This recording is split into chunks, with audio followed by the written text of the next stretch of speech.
what I bring to the House now is the most fulsome amendment to completely remove DEI from the DoD. We have standards in the military that allow the military to expel racists and white supremacists completely in the absence of DEI programs. We've had those standards in the military for quite some time.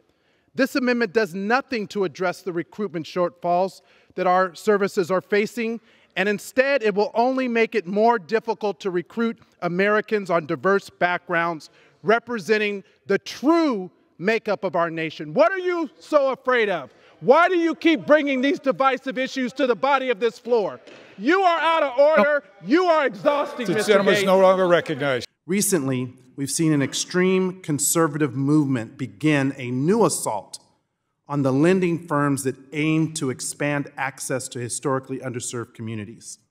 Far broader and equally as sinister has been the rapid escalation in attacks on diversity, equity, and inclusion initiatives throughout our economy in the wake of last June's Supreme Court ruling on affirmative action. Is it worth funding the DEI programs in the military? What good has it brought to the military? We have the biggest recruitment crisis that we've ever had. That is a fact. And I believe that the DEI programs and the politicization of our military is another big reason why. Given these actions against institutional efforts to address longstanding inequities, it is more important than ever that we speak up to protect Black and minority entrepreneurs and their access to the limited capital that is available to them in the first place. The organizers of the latest attacks are organized, they're determined as they work to undermine our efforts to make a more inclusive economy. But rest assured, we will be equally as resolute in our defense, and we will not be silent. I know my time is concluding, and I want the American people to know, we only get 5 minutes. This is a first hearing. Had we had 55 hearings, I would have 295 minutes to make my case. But because House Republicans don't want to talk about this issue, we don't have the time to advance the policies that matter to the American people. I'm mad, I'm pissed, the American people are pissed, and my constituents are pissed that we don't make housing more of a priority in this country. The gentleman's time has well expired now. And even if my amendment doesn't pass, I want my colleagues to know that this NDAA in the base bill takes a meat cleaver to DEI. And the amendments that we have adopted in the last round of voting have certainly ensured that DEI, regardless of the passage or not of my amendment, will not be a principal feature of our military service if this bill becomes law, and that would be a great thing for our military. Mr. Speaker, the previous speaker, the maker of this amendment, talked about being exhausting. This issue that he has brought before this body and the committee is exhausting. Just this week, the sponsor of this amendment called diversity, equity, and inclusion in the military a, quote, failed experiment. He has called it cancerous. Just this week, a senator from Alabama stated that it was his opinion that white nationalists are not necessarily racist and refused to denounce white nationalists serving in the military.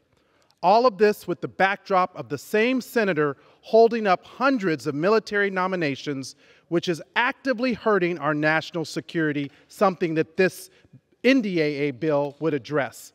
To what end? The U.S. Marine Corps does not have a confirmed commandant as we speak. And yet, just an hour ago, on this very floor, one of the members on the other side of this body said, my amendment has nothing to do with whether or not colored people or black people or anybody can serve, okay? It has nothing to do with color of your skin, any of that stuff. I'd like to be recognized to have the words colored people stricken from the record. I find it offensive and very inappropriate. Mr. Speaker, these comments show exactly why we need diversity, equity, and inclusion initiatives.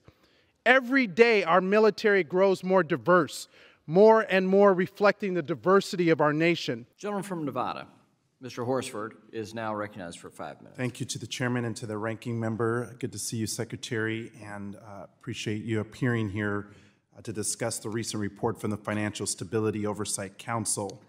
It's a great opportunity to have you here today because since we last spoke about your leadership and how it was instrumental in successfully restoring stability to our banking sector, promoting economic growth far beyond expectations, and adding a staggering 225,000 jobs a month, 3.1 million total in 2023 alone, the year covered by your report.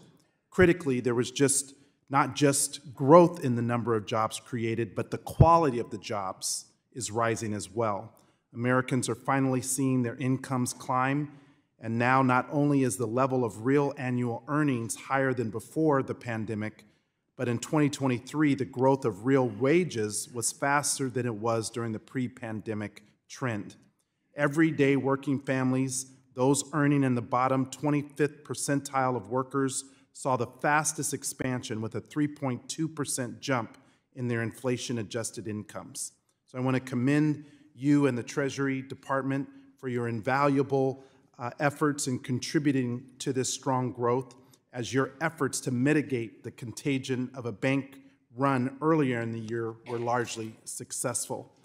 Importantly, the growth in real wages was also concentrated in communities that have historically fared poorly during times of economic recovery, with specific gains being made for Black and Hispanic workers who saw their earnings grow 4% and 2.4% respectively.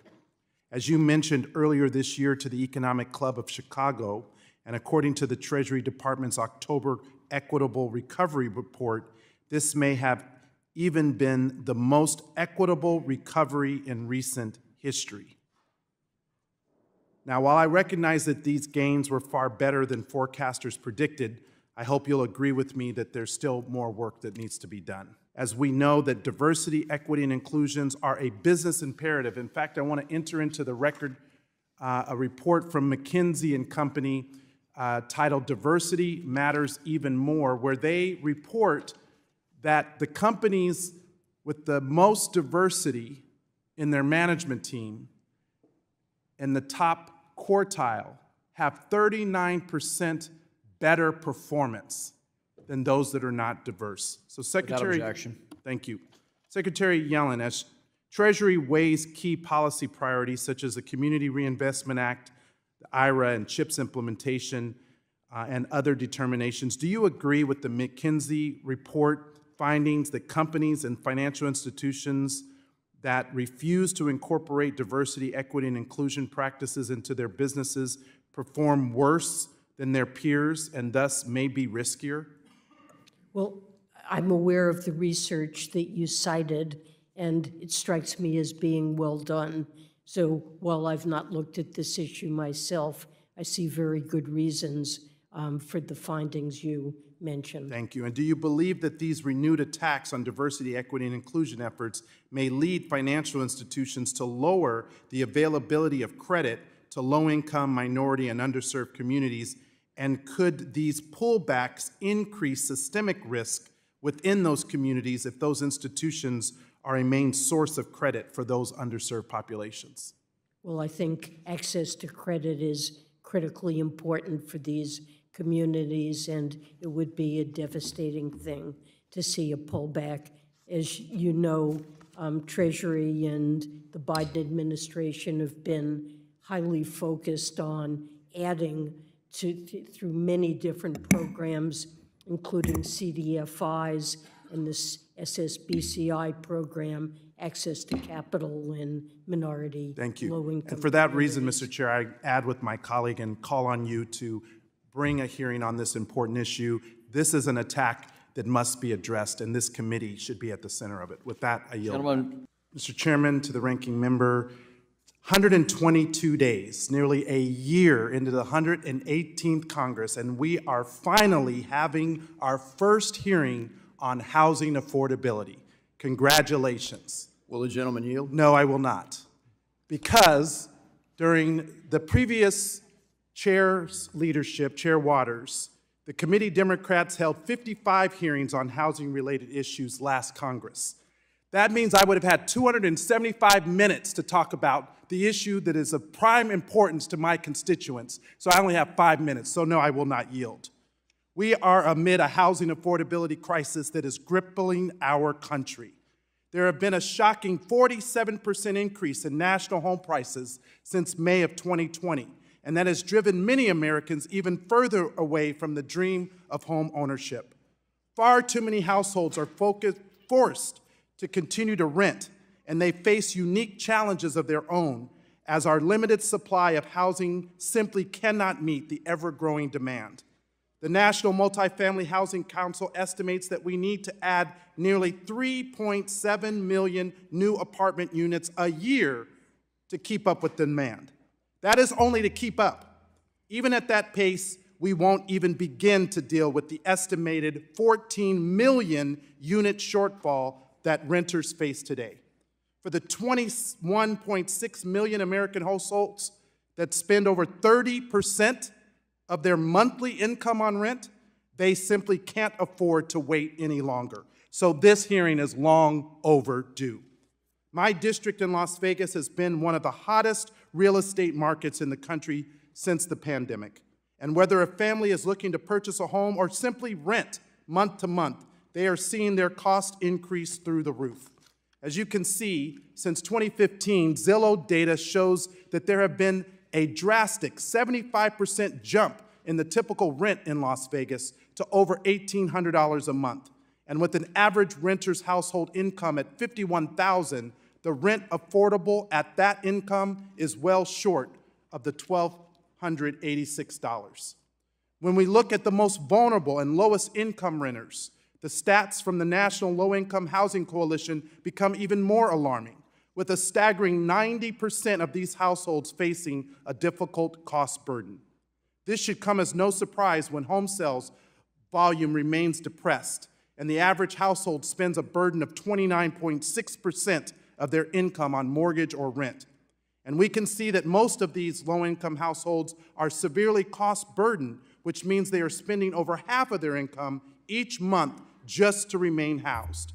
These families are trapped, paying an outsized portion of their income on rent, which limits their ability to build up enough savings for a down payment, and then further perpetuates the racial home ownership gap.